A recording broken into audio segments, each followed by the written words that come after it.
Hello. English എന്ന് പറയുന്നത് ഒരു യൂണിവേഴ്സൽ ലാംഗ്വേജ് ആണ്. അതുകൊണ്ട് തന്നെ ഇംഗ്ലീഷ് അറിഞ്ഞിരിക്കുക, അത്യാവശ്യം ഇംഗ്ലീഷ് അറിഞ്ഞിരിക്കുക എന്ന് പറയുന്നത് ഏതൊരാളെ സംബന്ധിച്ചിടത്തോളം വളരെ ഇമ്പോർട്ടൻ്റ് ആയിട്ടുള്ള ഒരു കാര്യമാണ്. എന്ത് കാര്യത്തിനായിക്കൊള്ളട്ടെ ഇംഗ്ലീഷ് എന്ന് പറയുന്ന ലാംഗ്വേജ് നമ്മൾ നിത്യേന ഉപയോഗിക്കേണ്ടി വരുന്നുണ്ട്. അപ്പോൾ അത്തരത്തിൽ ബേസിക്കായിട്ട് ഇംഗ്ലീഷ് സംസാരിക്കാനും അതുപോലെ തന്നെ അത്യാവശ്യം എഴുതാനും ഒക്കെ എങ്ങനെ നമുക്ക് പഠിക്കാം എന്നുള്ളതാണ് ഇന്നത്തെ വീഡിയോ. ഇംഗ്ലീഷ് പഠിക്കാനായിട്ട് പലവിധ ടെക്നിക്സ് ട്രൈ ചെയ്തിട്ടും അതൊന്നും വർക്കൗട്ട് ആവാത്ത ആളുകൾക്ക് വേണ്ടിയിട്ടുള്ളതാണ് ഇന്നത്തെ വീഡിയോ.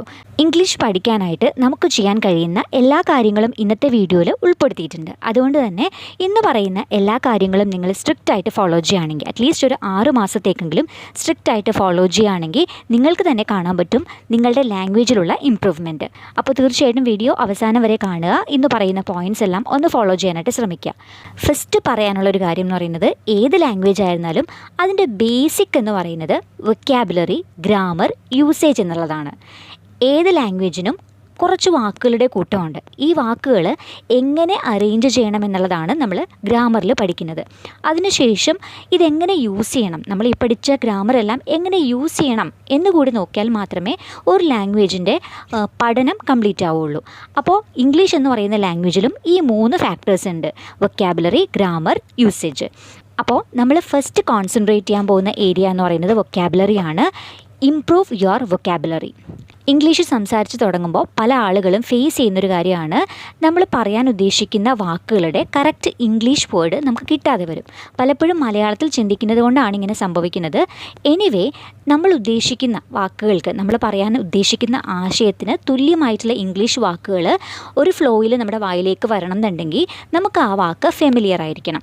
അപ്പോൾ അതുകൊണ്ട് തന്നെ നമ്മുടെ ബേസിക് വൊക്കാബുലറി ഇൻക്രീസ് ചെയ്താൽ മാത്രമേ ലാംഗ്വേജ് ഫ്ലുവൻ്റ് ആയിട്ട് നമുക്ക് കൈകാര്യം ചെയ്യാനായിട്ട് പറ്റുള്ളൂ. ഇനി നമ്മൾ ആലോചിക്കേണ്ടത് എങ്ങനെയാണ് വൊക്കാബുലറി ഇമ്പ്രൂവ് ചെയ്യാൻ പറ്റുക എന്നുള്ളതാണ്. ഇതിനായിട്ട് നമ്മൾ മനസ്സിലാക്കേണ്ട ഒരു കാര്യം എന്ന് പറയുന്നത്, ഇംഗ്ലീഷ് ലാംഗ്വേജിൽ പല സ്ലാങ്സും ടെക്നിക്കൽ ടേംസും എന്താ പറയുക ജാർഗൻസും നോർമൽ വേർഡ്സും എല്ലാം കൂടി ചേർത്ത് ഏതാണ്ട് 1 മില്യണിൽ അധികം വേർഡ്സ് ഉണ്ടാവും. പക്ഷേ നമ്മൾ എവറിഡേ യൂസിൽ ആവശ്യം വരുന്ന വാക്കുകളുടെ എണ്ണം എന്ന് പറയുന്നത് 20,000 to 30,000 മാത്രമാണ്. ഈ 20,000 30,000 വേർഡ്സ് ഒന്നും എല്ലാവരും യൂസ് ചെയ്യേണ്ടി വരാറില്ല. ബേസിക്കായിട്ട് ഇംഗ്ലീഷ് സംസാരിക്കണം എന്നുണ്ടെങ്കിൽ ഏതാണ്ട് ഒരു 5,000 വേർഡ്സ് നമുക്ക് അറിയാമെന്നുണ്ടെങ്കിൽ തന്നെ നമുക്കത് ഈസി ആയിട്ട് സാധിക്കും. അപ്പോൾ ഈ 5,000 വേർഡ്സ് അക്വയർ ചെയ്യുക എന്ന് പറയുന്നത് അത്ര ഡിഫിക്കൽട്ടായിട്ടുള്ള ഒരു കാര്യമൊന്നുമല്ല. ഓൾറെഡി നമുക്ക് കുറേ അധികം വേർഡ്സ് അറിയാം, നമ്മളതിനെപ്പറ്റി ഓർക്കാത്തത് കൊണ്ടാണ്. അപ്പോൾ നമ്മൾ ചെയ്യേണ്ടത്, എത്ര വേർഡ് അറിയുന്ന ആളുമായിക്കൊള്ളട്ടെ, നമുക്കറിയാത്ത ഒരുപാട് കാര്യങ്ങളുണ്ട്, ഒരുപാട് വേർഡ്സ് ഉണ്ട്. അപ്പോൾ അതുകൊണ്ട് അത് പഠിക്കുക എന്നുള്ളതാണ് നമ്മൾ ഈ ഒരു സെക്ഷനിൽ ചെയ്യേണ്ടത്. എല്ലാ ദിവസവും ഇത്ര വേർഡ്സ് വെച്ച് പഠിക്കുമെന്ന് നിങ്ങൾക്ക് തന്നെ ഒരു പ്രോമിസ് കൊടുക്കുക. എന്നിട്ട് അതിനനുസരിച്ച് കൃത്യം ഇത്ര വേർഡ്സ് സെലക്ട് ചെയ്തിട്ട് അതിൻ്റെ മീനിങ്സ് എഴുതി വെച്ച് പഠിക്കാവുന്നതാണ്. ഇതിനേക്കാളും കുറച്ചുകൂടി ഒരു നല്ല മെത്തേഡ് എന്ന് പറയുന്നത്, വായിക്കുക എന്ന് പറയുന്നത് തീർച്ചയായിട്ടും ഇമ്പോർട്ടൻ്റ് ആയിട്ടുള്ള ഒരു കാര്യമാണ്.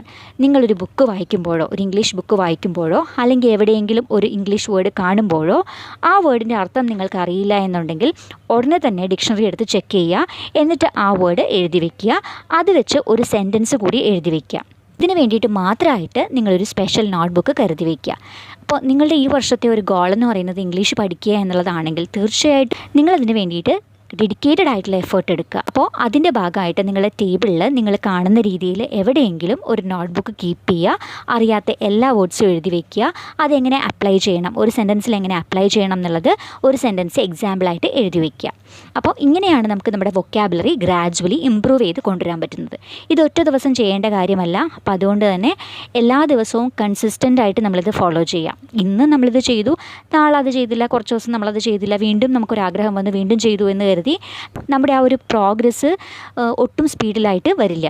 അപ്പോൾ പ്രോഗ്രസ് സ്പീഡിലാവണം എന്നുണ്ടെങ്കിൽ തീർച്ചയായിട്ടും നമ്മൾ എല്ലാ ദിവസവും സ്ഥിരമായിട്ട് ഇതിന് വേണ്ടിയിട്ട് ഒരു എഫേർട്ട് എടുക്കണം. ഇനി രണ്ടാമത്തെ കാര്യം എന്ന് പറയുന്നത് ഇംപ്രൂവ് ലിസ്ണിംഗ് സ്കിൽസ് എന്നുള്ളതാണ്.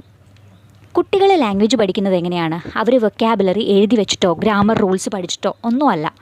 അവർ നമ്മൾ സംസാരിക്കുന്നത് കേട്ടിട്ട്, അല്ലെങ്കിൽ ചുറ്റുമുള്ള ആളുകൾ സംസാരിക്കുന്നത് കേട്ടിട്ട് അത് മനസ്സിലാക്കിയിട്ട് സെൻറ്റൻസ് സ്ട്രക്ചർ അതേപടി കോപ്പി ചെയ്യുകയാണ് കുട്ടികൾ ചെയ്യുന്നത്.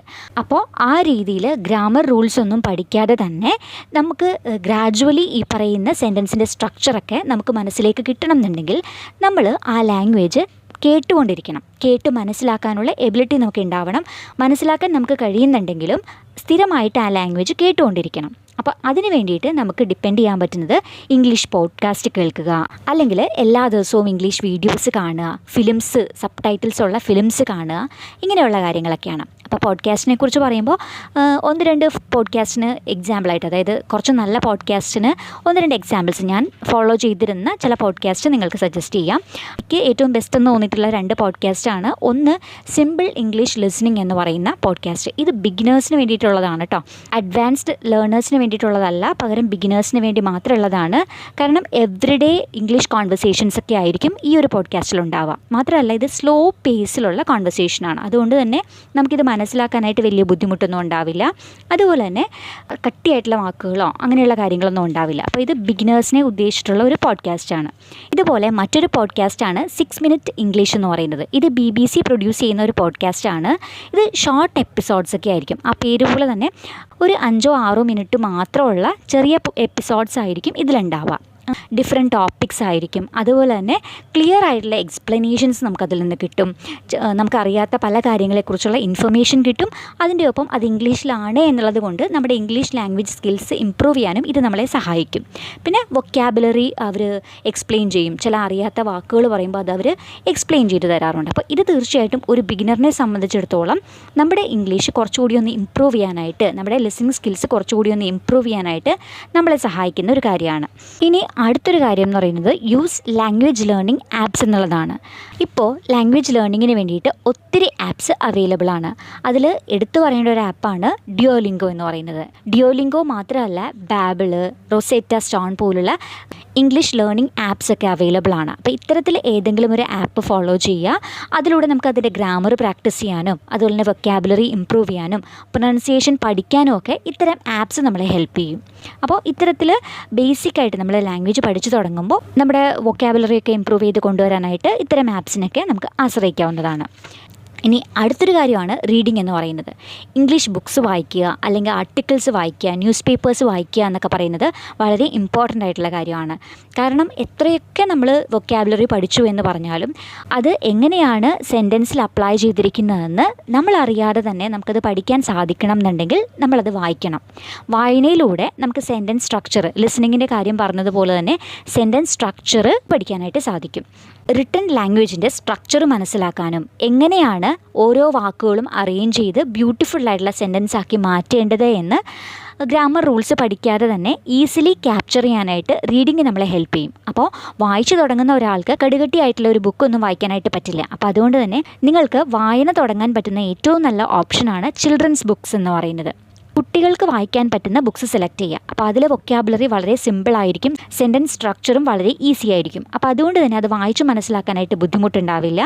റീഡിങ്ങിലേക്ക് ഒരു താല്പര്യം ഉണ്ടായി വരാനും തീർച്ചയായിട്ടും ചിൽഡ്രൻസ് ബുക്ക് വായിക്കുന്നത് നമ്മളെ ഹെൽപ്പ് ചെയ്യും. ഇനി അടുത്ത വായിക്കാൻ പറ്റിയൊരു കാര്യമാണ് ഷോർട്ട് സ്റ്റോറീസ് എന്ന് പറയുന്നത്. ഇത് ഞാൻ പ്രിഫർ ചെയ്യുന്നൊരു കാര്യമാണ്. വലിയൊരു നോവലൊക്കെ വായിക്കുന്നതിനേക്കാളും നമ്മൾ വായിച്ചു തുടങ്ങുന്ന ആളുകൾക്ക് ഷോർട്ട് സ്റ്റോറീസ് കുറച്ചുകൂടി ഇൻട്രസ്റ്റിംഗ് ആയിരിക്കും.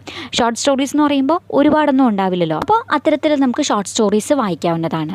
ഇനിയിപ്പോൾ ഇതൊന്നും താല്പര്യമില്ല എന്നുണ്ടെങ്കിൽ പോലും ന്യൂസ് പേപ്പർ ഒരു നല്ല ഓപ്ഷനാണ്. പക്ഷേ ന്യൂസ് പേപ്പറിലെ ലാംഗ്വേജ് കുറച്ചുകൂടി അഡ്വാൻസ്ഡ് ലെവലിലുള്ളതായിരിക്കും എന്നുള്ളത് കൊണ്ട് ബിഗിനറാണ് നിങ്ങളെന്നുണ്ടെങ്കിൽ ന്യൂസ് അറിയാനായിട്ട് ഇൻഷോട്ട് പോലുള്ള ആപ്സിനെ ഡിപ്പെൻഡ് ചെയ്യാവുന്നതാണ്.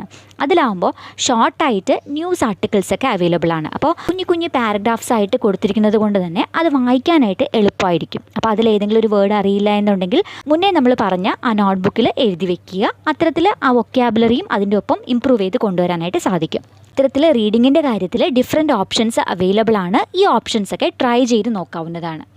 ഇനി അടുത്തൊരു കാര്യം എന്ന് പറയുന്നത് പ്രാക്ടീസ് സ്പീക്കിംഗ് ആൻഡ് റൈറ്റിംഗ് എന്നുള്ളതാണ്. നമ്മളിപ്പോൾ വൊക്കാബുലറി ഇമ്പ്രൂവ് ചെയ്തു, അതുപോലെ തന്നെ കേട്ട് കുറേ കാര്യങ്ങൾ പഠിച്ചു, വായിച്ച് കുറച്ച് സെൻറ്റൻസ് സ്ട്രക്ചറൊക്കെ പഠിച്ചു. പക്ഷേ ഈ പറയുന്ന കാര്യം നമുക്കത് ചെയ്യാൻ പറ്റുമോ എന്ന് അറിയണമെന്നുണ്ടെങ്കിൽ തീർച്ചയായിട്ടും നമ്മളത് പ്രാക്ടീസ് ചെയ്ത് നോക്കണം. അത് സ്പീക്കിംഗ് ആയിക്കൊള്ളട്ടെ അല്ലെങ്കിൽ റൈറ്റിംഗ് ആയിക്കൊള്ളട്ടെ, ഇത് രണ്ടും നമ്മൾ പ്രാക്ടീസ് ചെയ്താൽ തന്നെ ഇമ്പ്രൂവ് ആവുള്ളൂ. ഇപ്പോൾ സൈക്കിൾ ചവിട്ടാൻ പഠിക്കണം എന്ന് ആഗ്രഹിക്കുന്ന ഒരാൾ തിയററ്റിക്കലി ഉള്ള കാര്യങ്ങളെല്ലാം ഒരാൾ പറഞ്ഞ് മനസ്സിലാക്കി കൊടുത്തു, അല്ലെങ്കിൽ ഒരു ക്ലാസ് കേട്ട് അത് മനസ്സിലാക്കി എന്നുള്ളത് കൊണ്ട് അയാൾ സൈക്കിൾ ചവിട്ടാൻ പഠിക്കണം എന്നില്ല. അയാളത് ചെയ്ത് നോക്കുമ്പോൾ തന്നെയേ അതിൻ്റെ ഡിഫിക്കൽട്ടീസ് അയാൾക്ക് മനസ്സിലാവുള്ളൂ. അതുപോലെ തന്നെയാണ് ലാംഗ്വേജ് പഠിക്കുക എന്ന് പറയുന്ന കാര്യവും. അത് പ്രാക്ടീസ് ചെയ്തില്ല എന്നുണ്ടെങ്കിൽ ഒരിക്കലും നമ്മുടെ ലാംഗ്വേജ് നമുക്ക് ഇമ്പ്രൂവ് ചെയ്യാനായിട്ട് പറ്റില്ല. അതിൽ എത്രത്തോളം ഡിഫിക്കൽട്ടി ഉണ്ട്, പ്രാക്ടിക്കലി അത് നമ്മൾ ഫേസ് ചെയ്യുമ്പോൾ എന്തൊക്കെ ഡിഫിക്കൽട്ടീസ് ഉണ്ടെന്ന് നമുക്ക് മനസ്സിലാവണം എന്നില്ല. അപ്പോൾ അതുകൊണ്ട് തന്നെ തീർച്ചയായിട്ടും നമ്മൾ പ്രാക്ടീസ് ചെയ്യുക. അപ്പോൾ അതിനായിട്ട് സ്പീക്കിംഗ് പ്രാക്ടീസ് ആണെങ്കിൽ ഒരു 10 മിനിറ്റോ അല്ലെങ്കിൽ 5 മിനിറ്റോ ടൈമർ വെച്ചിട്ട് നിങ്ങളോട് തന്നെ സംസാരിക്കുക. വേണമെങ്കിൽ നിങ്ങൾക്കത് ഫോണിൽ റെക്കോർഡ് ചെയ്യാവുന്നതാണ്. നിങ്ങൾ എങ്ങനെയാണ് നിങ്ങൾ പറയാൻ ഉദ്ദേശിക്കുന്ന കാര്യങ്ങൾ നിങ്ങൾ പറയുന്നത്, അത് വിക്കലില്ലാതെ ഗ്രാമാറ്റിക്കലി വലിയ എറേഴ്സ് ഇല്ലാതെ നിങ്ങൾക്ക് പറയാൻ സാധിക്കുന്നുണ്ടോ എന്ന് നോക്കാനായിട്ട് നിങ്ങൾക്കത് ഫോണിൽ റെക്കോർഡ് ചെയ്തെടുക്കാവുന്നതാണ്. ഇനി ആദ്യമായിട്ട് ചെയ്യുന്ന ആളുകൾക്ക് അത് റെക്കോർഡ് ചെയ്തെടുക്കാൻ താല്പര്യമില്ല എന്നുണ്ടെങ്കിൽ വേണമെങ്കിൽ ജസ്റ്റ് ഒരു 5 മിനിറ്റ്സ് ടൈമർ വെച്ചിട്ട് വെറുതെ സംസാരിച്ച് തുടങ്ങുമ്പോഴായിരിക്കും നിങ്ങൾ മനസ്സിലാക്കുന്നത് നമ്മൾ ഉദ്ദേശിക്കുന്നത് പോലെ ചില കാര്യങ്ങൾ നമ്മുടെ വായിലേക്ക് വരുന്നില്ല, നമ്മൾ ഉദ്ദേശിക്കുന്ന വാക്കുകൾ നമുക്ക് കിട്ടുന്നില്ല, സെൻറ്റൻസ് നമുക്ക് സ്പീഡിൽ പറയാൻ പറ്റുന്നില്ല എന്നൊക്കെ നമ്മൾ മനസ്സിലാക്കുന്നത് പറഞ്ഞു നോക്കുമ്പോഴായിരിക്കും. അപ്പോൾ തീർച്ചയായിട്ടും ആദ്യത്തെ 1-2 മാസം നിങ്ങളിങ്ങനെ എല്ലാ ദിവസവും 5 മിനിറ്റ് ടൈമർ വെച്ച് പറയുകയാണെങ്കിൽ തീർച്ചയായിട്ടും ആ 2 മാസം കഴിയുമ്പോൾ ഫസ്റ്റ് ഡേ നിങ്ങൾ എങ്ങനെയാണോ പറഞ്ഞിരുന്നത് അതിൽ നിന്നും നല്ല ഇമ്പ്രൂവ്മെൻറ്റ് നിങ്ങൾക്ക് കാണാനായിട്ട് സാധിക്കും. ഒരിക്കലും നിങ്ങൾ മനസ്സിൽ ആലോചിച്ചിട്ട് സംസാരിക്കരുത്. ഈ 5 മിനിറ്റ് നിങ്ങൾ വെറുതെ റാൻഡമായിട്ട് എന്തെങ്കിലും ഒരു ടോപ്പിക്ക് സെലക്ട് ചെയ്തിട്ട് അതിനെപ്പറ്റി സംസാരിക്കുക, അല്ലെങ്കിൽ ചുറ്റും കാണുന്ന കാഴ്ചകളെ പറ്റി ഒന്ന് ഡിസ്ക്രൈബ് ചെയ്യുക. മലയാളത്തിൽ സെൻറ്റൻസ് ആലോചിച്ചിട്ട് അത് തത്തുല്യമായിട്ടുള്ള വേർഡ്സ് ഉപയോഗിച്ചിട്ട് ഇംഗ്ലീഷിലേക്ക് ട്രാൻസ്ലേറ്റ് ചെയ്യാനായിട്ട് ശ്രമിക്കരുത്. പകരം കാണുന്ന കാര്യങ്ങൾ നിങ്ങൾക്ക് എന്താണോ, ചിലപ്പോൾ പറയുന്നത് തെറ്റായിരിക്കാം, പൊട്ടത്തരമായിരിക്കാം പറയുന്നത്, അങ്ങനെ ആയിക്കൊള്ളട്ടെ, നിങ്ങളുടെ വായിലേക്ക് വരുന്ന കാര്യം എന്താണോ അത് പറയാനായിട്ട് ശ്രമിക്കുക. അങ്ങനെ സെൻറ്റൻസ് ആയിട്ട് അത് ചിലപ്പോൾ നിങ്ങൾക്ക് മലയാളത്തിൽ നന്നായിട്ട് പറയാൻ കഴിയുന്നൊരു കാര്യം ഇംഗ്ലീഷിലേക്ക് വരുമ്പോൾ ഒരു ബേസിക് കുട്ടികളെ പോലെ ആയിരിക്കും ചിലപ്പോൾ നിങ്ങൾ സംസാരിക്കുന്നത്, ആയിക്കൊള്ളട്ടെ. എന്നിരുന്നാലും മലയാളത്തിനെ അങ്ങനെ തന്നെ ഇംഗ്ലീഷിലേക്ക് ട്രാൻസ്ലേറ്റ് ചെയ്യാനായിട്ട് ഒരിക്കലും ശ്രമിക്കാതിരിക്കുക. പകരം കാണുന്ന കാര്യങ്ങൾ ഏറ്റവും ലളിതമായിട്ട് നമുക്ക് എങ്ങനെയാണോ ഒരു കാര്യം ഡിസ്ക്രൈബ് ചെയ്യാൻ പറ്റുന്നത് ആ രീതിയിൽ ഡിസ്ക്രൈബ് ചെയ്താലും മതി, പക്ഷേ ആലോചിച്ചിട്ട് പറയാതിരിക്കാനായിട്ട് ശ്രമിക്കുക. ഇത് എത്രത്തോളം നിങ്ങൾക്കത് പറഞ്ഞ് കൺവേ ചെയ്യാനായിട്ട് സാധിച്ചിട്ടുണ്ടെന്ന് എനിക്ക് അറിഞ്ഞുകൂടാ. പക്ഷേ ഇനി നമുക്ക് വേണമെന്നുണ്ടെങ്കിൽ ഇതിനെപ്പറ്റി കുറച്ചുകൂടി ഡീറ്റെയിൽ ആയിട്ട് വീഡിയോസ് ചെയ്യുകയാണെങ്കിൽ അപ്പോൾ ഇത് നമുക്ക് ഈ ഒരു ടോപ്പിക്കിനെ പറ്റി കുറച്ചുകൂടി ഡീറ്റെയിൽ ആയിട്ട് പറയാം കേട്ടോ. അപ്പോൾ ഇങ്ങനെ ഒരു 5 മിനിറ്റോ 10 മിനിറ്റോ ടൈമർ വെച്ചിട്ട് നിങ്ങളോട് തന്നെ സംസാരിക്കുക. വേണമെന്നുണ്ടെങ്കിൽ അതൊന്ന് റെക്കോർഡ് ചെയ്ത് വെക്കുക. ഇനി അടുത്തൊരു ഓപ്ഷനാണ്, വീട്ടിൽ കുട്ടികളുണ്ടായെന്നുണ്ടെങ്കിൽ, അതായത് വലിയ കുട്ടികളല്ല തീരെ ചെറിയ കുട്ടികളുണ്ട് എന്നുണ്ടെങ്കിൽ അവരോട് ഇംഗ്ലീഷിൽ സംസാരിക്കുക എന്നുള്ളത്. അവരാകുമ്പോൾ നമ്മളെ ജഡ്ജ് ചെയ്യുമോ എന്ന് പറയുന്നൊരു പേടിയുടെ ആവശ്യം വരുന്നില്ല. മറ്റാരോട് നമ്മൾ സംസാരിച്ചാലും അവർക്ക് നമ്മളെക്കാൾ ഇംഗ്ലീഷ് അറിയാമെന്നുണ്ടെങ്കിൽ തീർച്ചയായിട്ടും നമ്മൾക്കൊരു ഭയം ഉണ്ടാവും. അവർ നമ്മളെ ജഡ്ജ് ചെയ്യുമോ, അവരെന്ത് വിചാരിക്കും, നമുക്കിത് അറിയില്ല എന്ന് അവർ വിചാരിക്കില്ലേ എന്നൊക്കെ നമ്മൾ ചിന്തിക്കാൻ ചാൻസ് ഉണ്ട്. അപ്പോൾ അതുകൊണ്ട് തന്നെ കുട്ടികളോട് സംസാരിച്ച് പഠിക്കുക എന്ന് പറയുന്നത് നല്ലൊരു കാര്യമാണ്. അപ്പോൾ കുട്ടികളോട് നിങ്ങൾക്ക് ആ കാര്യം കമ്മ്യൂണിക്കേറ്റ് ചെയ്യാനും പറ്റും. നിങ്ങൾ ഉദ്ദേശിക്കുന്ന കാര്യങ്ങൾ നിങ്ങൾ എങ്ങനെ അത് ഇംഗ്ലീഷിൽ പറയും എന്നുള്ളതിനെ പറ്റി വീട്ടിലുണ്ടാകുന്ന സാധാരണ ഒരു സിറ്റുവേഷനിൽ തന്നെ ഇംഗ്ലീഷ് എങ്ങനെയാണ് സംസാരിക്കുന്നത് എന്ന് പറഞ്ഞ് ശീലിക്കാനായിട്ട് കുട്ടികളോടുള്ള ഇത്തരം ചെറിയ കോൺവെർസേഷൻസ് നിങ്ങളെ ഹെൽപ്പ് ചെയ്യും. പ്രാക്ടീസ് ചെയ്യുക എന്ന് പറഞ്ഞപ്പോൾ സ്പീക്കിംഗ് മാത്രമല്ലല്ലോ, റൈറ്റിങ്ങും ഉണ്ട്. അപ്പോൾ റൈറ്റിങ്ങിൻ്റെ കാര്യത്തിൽ നമുക്ക് എന്ത് ചെയ്യാൻ പറ്റും എന്ന് ചോദിച്ചു കഴിഞ്ഞാൽ ഡെയിലി ഒരു പാരഗ്രാഫെങ്കിലും നിങ്ങൾ എഴുതുക. നിങ്ങൾക്കറിയാവുന്ന എന്തെങ്കിലും ഒരു ടോപ്പിക്കിനെ പറ്റി ഒരു പാരഗ്രാഫെങ്കിലും എഴുതി നോക്കുക. നിങ്ങൾക്ക് കുറേ കാര്യങ്ങൾ നിങ്ങൾ പഠിച്ചു എന്ന് വിചാരിക്കും, മറ്റുള്ളവർ പറയുന്നത് നിങ്ങൾക്ക് മനസ്സിലാവുന്നുണ്ടാവും, ഇംഗ്ലീഷ് വായിച്ചിട്ട് നിങ്ങൾക്ക് മനസ്സിലാവുന്നുണ്ടാവും. പക്ഷേ ഈ മനസ്സിലായ കാര്യങ്ങൾ എക്സ്പ്രസ് ചെയ്യുക എന്ന് പറയുമ്പോൾ അത് സ്പോക്കൺ ലാംഗ്വേജിലൂടെ ആയിരുന്നാലും റിട്ടൺ ലാംഗ്വേജിലൂടെ ആയിരുന്നാലും എക്സ്പ്രസ് ചെയ്യുക എന്ന് പറയുന്നത് കുറച്ച് ഡിഫിക്കൽട്ടാണ്. അപ്പോൾ അതിൻ്റെ ആ ഡിഫിക്കൽട്ടി ലെവൽ കുറഞ്ഞു വരണമെന്നുണ്ടെങ്കിൽ, ആ ഭാഷ കുറച്ചുകൂടി ഈസി ആയിട്ട് വരണം എന്നുണ്ടെങ്കിൽ നിങ്ങളത് പ്രാക്ടീസ് ചെയ്താൽ മാത്രമേ സാധിക്കുകയുള്ളൂ. അപ്പോൾ നിങ്ങൾക്ക് എത്ര മടിയാണെന്നുണ്ടെങ്കിലും ശരി, നിങ്ങൾക്ക് എഴുതാൻ അറിയില്ല എന്നൊക്കെ നിങ്ങൾ ചിന്തിച്ചിരുന്നാലും ശരി, എല്ലാ ദിവസവും ഒരു പാരഗ്രാഫെങ്കിലും എഴുതി നോക്കുക. അങ്ങനെ എഴുതി വരുമ്പോൾ തീർച്ചയായിട്ടും മുന്നേ പറഞ്ഞതുപോലെ തന്നെ റൈറ്റിങ്ങിൻ്റെ കാര്യത്തിലും ഈ മാറ്റം നിങ്ങൾക്ക് വിസിബിൾ ആവും. അപ്പോൾ അത്തരത്തിൽ തീർച്ചയായിട്ടും ഒരു പാരഗ്രാഫ് വെച്ച് എഴുതി നോക്കുക. ഇനി അടുത്തൊരു പോയിൻ്റായിട്ട് പറയാനുള്ളത്, നമ്മൾ വേറൊരു കൺട്രിയിൽ പോയി, ഇംഗ്ലീഷ് സംസാരിക്കുന്ന ഒരു കൺട്രിയിൽ പോയി 1 വർഷത്തോളം നമ്മളവിടെ സ്പെൻഡ് ചെയ്യുകയാണെങ്കിൽ തീർച്ചയായിട്ടും ഒട്ടും ഇംഗ്ലീഷ് അറിയാത്ത ആളാണ് നിങ്ങളെന്നുണ്ടെങ്കിൽ പോലും നിങ്ങൾ ആ ലാംഗ്വേജ് കുറച്ചെങ്കിലും പഠിക്കും, അല്ലേ? എന്തുകൊണ്ടാണ് നമ്മളങ്ങനെ പഠിക്കുന്നത്? നമ്മൾക്ക് ചുറ്റുമുള്ള ആളുകളുമായിട്ട് കമ്മ്യൂണിക്കേറ്റ് ചെയ്യണം എന്നുണ്ടെങ്കിൽ നമ്മൾക്ക് ഇംഗ്ലീഷിൽ പറഞ്ഞാലേ പറ്റുള്ളൂ. അവർ പറയുന്നത് കേട്ട് മനസ്സിലാക്കിയും തിരിച്ച് റെസ്പോണ്ട് ചെയ്തും പൊട്ടത്തരം പറഞ്ഞിട്ടായാലും നമ്മളത് പഠിക്കും, അല്ലേ? അപ്പോൾ ഈ ചുറ്റുമുള്ള എൻവിയോൺമെൻറ്റ് നമുക്ക് ഇംഗ്ലീഷ് പഠിക്കാനുള്ള ഒരു സാഹചര്യമാക്കി മാറ്റുക എന്ന് പറയുന്നതാണ് നമ്മളിവിടെ ചെയ്യേണ്ടത്. നമുക്കൊരിക്കലും ഒരു പുറത്തൊരു കൺട്രിയിൽ പോയി നിന്നിട്ട് ഇംഗ്ലീഷ് പഠിക്കുന്നതിനെ പറ്റി ആലോചിക്കാൻ പറ്റില്ല. അപ്പോൾ നമ്മളുടെ ചുറ്റുമുള്ള എൻവിയോൺമെൻറ്റ് എങ്ങനെ മാറ്റിയെടുക്കാം എന്ന് ആലോചിക്കാം. അതായത് കുട്ടികൾ പഠിക്കുന്ന കാര്യം നമ്മൾ പറഞ്ഞിരുന്നല്ലോ, കുട്ടികൾ പഠിക്കുന്നത് തീർച്ചയായിട്ടും ചുറ്റുമുള്ള കാര്യങ്ങൾ കേട്ട് തന്നെയാണല്ലോ. അതുപോലെ നമുക്ക് ചുറ്റുമുള്ള എല്ലാ കാര്യങ്ങളും ഇംഗ്ലീഷിലാക്കുക. ചുറ്റുമുള്ള ആളുകളോട് നമുക്ക് ഇംഗ്ലീഷ് സംസാരിക്കണമെന്ന് പറയാനായിട്ട് പറ്റില്ല. അപ്പോൾ അതുകൊണ്ട് നമ്മൾ ഇപ്പോൾ നമ്മൾ ആളുകളോട് സംസാരിക്കുന്നത് പോലെ തന്നെ ഒരു പക്ഷേ ആളുകളോട് സംസാരിക്കുന്നതിനേക്കാൾ കൂടുതൽ സമയം നമ്മൾ നമ്മുടെ ഫോണിൽ സ്പെൻഡ് ചെയ്യുന്നുണ്ടാവും. അപ്പോൾ ഇങ്ങനെ സ്പെൻഡ് ചെയ്യുന്നവരാണെന്നുണ്ടെങ്കിൽ ഈ ഒരു ഹാബിറ്റ് തീർച്ചയായിട്ടും നമുക്കൊരു ഗുണം ആക്കി മാറ്റാനായിട്ട് നമുക്ക് സാധിക്കണം. നമ്മളിങ്ങനെ കാണുന്ന വീഡിയോസ് എല്ലാം ഇംഗ്ലീഷിലുള്ളതാണെങ്കിൽ തീർച്ചയായിട്ടും അത് നമ്മളെ ഹെൽപ്പ് ചെയ്യും. ഇംഗ്ലീഷിലുള്ള വീഡിയോസ്, ഫിലിംസ്, ഇങ്ങനെയുള്ള കാര്യങ്ങൾ കാണുക. ഇംഗ്ലീഷ് മ്യൂസിക് ലിസൺ ചെയ്യുക. ഇംഗ്ലീഷ് മ്യൂസിക് ലിസൺ ചെയ്യുക എന്നൊക്കെ പറയുമ്പോൾ നിങ്ങൾക്ക് ഒട്ടും താല്പര്യം ഉണ്ടാവില്ല എന്നുണ്ടെങ്കിൽ അത് വിട്ടേക്കൂ. പക്ഷേ നല്ലതാണ്.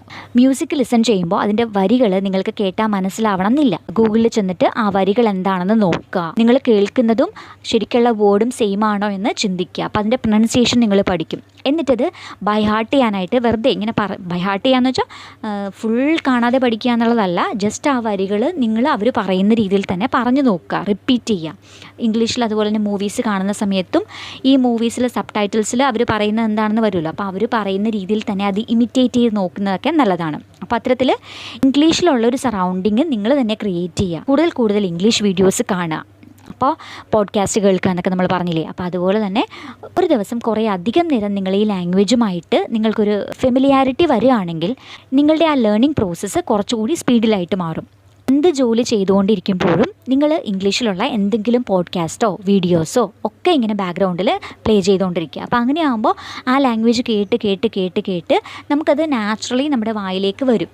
പിന്നെ അത് പ്രാക്ടീസ് കൂടി ചെയ്യുകയാണെങ്കിൽ ഈ ജേർണി കുറച്ചുകൂടി ഈസി ആയിരിക്കും. ഇത്തരത്തിൽ നിങ്ങൾ പറ്റുന്ന സമയത്തെല്ലാം ഇത് കേട്ടുകൊണ്ടേ ഇരിക്കാനായിട്ട് ശ്രമിക്കുക. ഇടയ്ക്കെങ്കിലും ഇപ്പോൾ കിച്ചണിൽ ജോലി ചെയ്യുമ്പോഴായിരുന്നാലും അല്ലെങ്കിൽ പുറത്ത് നിങ്ങൾ ട്രാവൽ ചെയ്യുമ്പോഴായിരുന്നാലും ഒക്കെ കാണുന്ന കാഴ്ചകളും ചുറ്റുമുള്ള കാര്യങ്ങളൊക്കെ ഇംഗ്ലീഷിൽ അതെങ്ങനെയായിരിക്കും പറയുന്നത് എന്ന് ചിന്തിക്കുക. ഒരു വസ്തു കാണുമ്പോൾ അതിൻ്റെ ഇംഗ്ലീഷ് വേർഡ് എന്തായിരിക്കുമെന്ന് നിങ്ങൾ ചിന്തിക്കുക. എന്നിട്ട് അതറിയില്ല എന്നുണ്ടെങ്കിൽ ഗൂഗിളിൽ നിങ്ങൾ സെർച്ച് ചെയ്യുക. അങ്ങനെ ഒരു പുതിയ വേർഡ് പഠിക്കുക, സെൻറ്റൻസ് സ്ട്രക്ചർ പഠിക്കുക. ഇങ്ങനെ തന്നെയാണ് നമുക്ക് ലാംഗ്വേജ് ഇമ്പ്രൂവ് ചെയ്യാനായിട്ട് പറ്റുന്നത്. അപ്പോൾ ഇന്നത്തെ വീഡിയോയിൽ നമ്മൾ എല്ലാ കാര്യങ്ങളും പറഞ്ഞിട്ടുണ്ടായിരുന്നു. അതായത് ഒരു ലാംഗ്വേജ് പഠിക്കാനായിട്ട് സാധാരണഗതിയിൽ ഒരാൾക്ക് ചെയ്യാൻ കഴിയുന്ന എല്ലാ കാര്യങ്ങളും തന്നെ നമ്മൾ പറഞ്ഞിട്ടുണ്ടായിരുന്നു. അപ്പോൾ ഈ കാര്യങ്ങളെല്ലാം തന്നെ എല്ലാ ദിവസവും നിങ്ങൾ സ്ട്രിക്റ്റ് ആയിട്ട് ഫോളോ ചെയ്യുകയാണെങ്കിൽ, അറ്റ്ലീസ്റ്റ് ഒരു 6 months എങ്കിലും നിങ്ങൾ ഫോളോ ചെയ്യുകയാണെങ്കിൽ നിങ്ങൾക്ക് മനസ്സിലാവും നിങ്ങളിപ്പോൾ ഉള്ള ഈ ഒരു ലെവലിൽ നിന്ന് തീർച്ചയായിട്ടും നല്ല രീതിയിലുള്ള ഇമ്പ്രൂവ്മെൻറ്റ് നിങ്ങൾക്കുണ്ടാവും. പിന്നെ മനസ്സിൽ വെക്കുക, എന്ത് കാര്യവും എന്ത് ഗോൾ അച്ചീവ് ചെയ്യണം എന്നുണ്ടെങ്കിലും അതിൻ്റെ അടിസ്ഥാനം എന്ന് പറയുന്നത് അത് കൺസിസ്റ്റൻ്റ് ആയിട്ട് ആ ഗോളിന് വേണ്ടി നമ്മൾ ഹാർഡ് വർക്ക് ചെയ്യുക എന്നുള്ളതാണ്. 1-2 ദിവസം കൊണ്ട് നമുക്ക് ഒരു കാര്യവും അച്ചീവ് ചെയ്യാനായിട്ട് പറ്റില്ല. കൺസിസ്റ്റൻസി ഈസ് ദ കീ എന്ന് പറയുന്നത് ഇവിടെയും നിങ്ങൾ ഓർക്കേണ്ട ഒരു കാര്യമാണ്. അപ്പോൾ ഇത്രയാണ് നമ്മുടെ ഇന്നത്തെ വീഡിയോയിൽ പറയാനുള്ളത്. ഈ ഒരു വീഡിയോ നിങ്ങൾക്ക് ഏതെങ്കിലുമൊക്കെ വിധത്തിൽ ഹെൽപ്ഫുൾ ആയിട്ടുണ്ടാവുമെന്ന് വിചാരിക്കുന്നു. ഇതുപോലെ മറ്റൊരു നല്ല വീഡിയോ ആയിട്ട് നമുക്ക് വീണ്ടും കാണാം. അതുവരെ ബൈ.